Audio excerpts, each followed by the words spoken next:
Mehe mea kāre koutou I te rata ki te ingoa Wellywood, kimi hia he ingoa ke atu. Koera te mānuka, kua whakatakotoria mai nei, e te tumu whakarai o te papa wakarererangi o te whanganui ātara, e Steve Fitzgerald, ki ngā tāngata o te hapori. He ingoa I ahu mai te tumu whakarai o te papa rererangi o te upoko o te ika. E aikita etahi o ngā I tāua, he ha te raru o ngā ingoa Māori. Rāko ke te wahanga o te hapori kāre I te tautoko. Nā te mea kai te āhua kape tātou I a Hollywood. Rā ke te wahanga o te hapori kei te tautoko tonu. I runga I o rātou whakaro whakatoi tonu.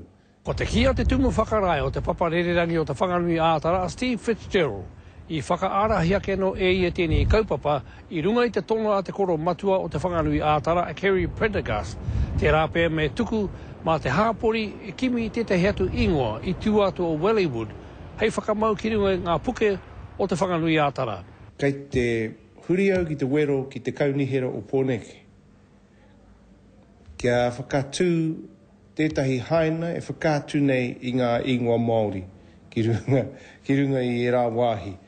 Ko te wawata te tangata whenua kia kite e te hunga manene e tau mai ana ki te whanganui ātara o ngā ingoa no te iwi take te tuatahi. Ka hara mai ngā tūruhi me ngā manuhiri ki te tauranga wakarererangi.